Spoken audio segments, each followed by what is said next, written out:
Et voilà! Ah, super, des chocolats. Oh, merci Sixtine. Ils viennent d'où? Et bah de ma cuisine, qu'est-ce que tu crois?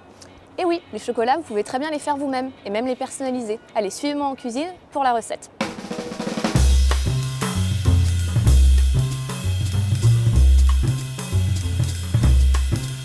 Pendant la recette, vous allez pouvoir naviguer d'astuce en astuce en cliquant sur les triangles situés juste en dessous. Première astuce très importante pour faire fondre votre chocolat. C'est un ingrédient fragile, il faut donc le faire fondre au bain-marie et à feu très doux.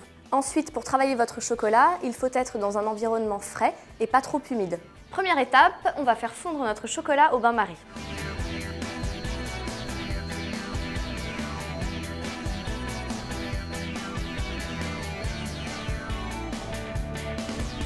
Pour avoir un chocolat bien brillant, il faut le tempérer. C'est une étape assez difficile, donc ce que vous pouvez faire pour que ce soit plus simple, vous mettez les 2/3 de votre chocolat et si besoin, ajoutez le reste plus tard et refaire un petit peu chauffer.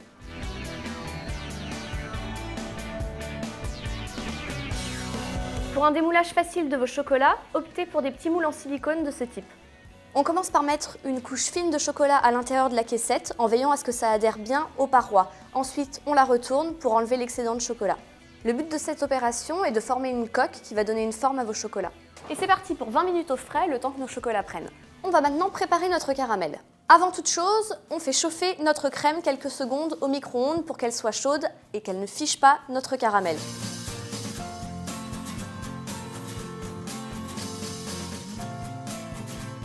Astuce très importante pour une bonne texture de votre caramel.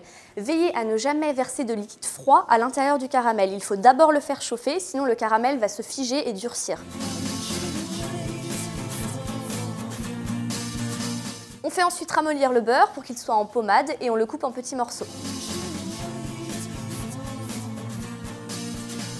Dans une poêle à sec, on va mettre une couche fine et homogène de sucre. Pour faire votre caramel, il ne faut pas mettre d'eau dans le sucre. En fait, le caramel est un degré de cuisson du sucre. Donc si jamais vous mettez de l'eau à l'intérieur, ça va retarder cette cuisson. On n'a plus qu'à attendre que le sucre se transforme sans le toucher. On peut juste remuer la poêle de temps en temps.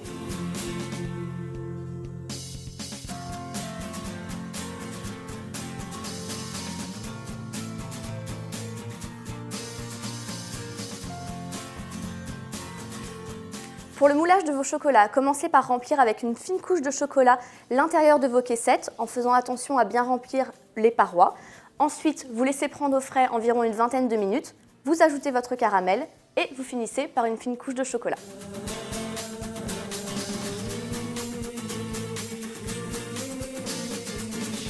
Vous pouvez tout à fait faire vos chocolats avec du chocolat au lait ou même du chocolat blanc, mais sachez qu'ils sont un petit peu plus difficiles à travailler. Donc si vous êtes débutant, optez pour du chocolat noir, c'est une valeur sûre.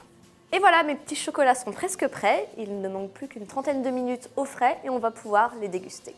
Une fois que votre caramel est fini, pour nettoyer facilement votre casserole, vous pouvez mettre un petit peu d'eau dans le fond, faire chauffer à nouveau et le caramel va se dissoudre tout seul. Pour conserver vos chocolats, mettez-les dans un endroit frais, à l'abri de la lumière et de l'humidité.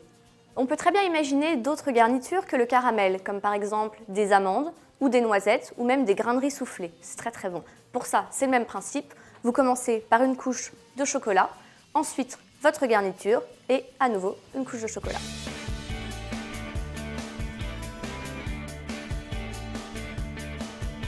Et voilà, des petits chocolats maison qui attendent plus qu'à être mangés.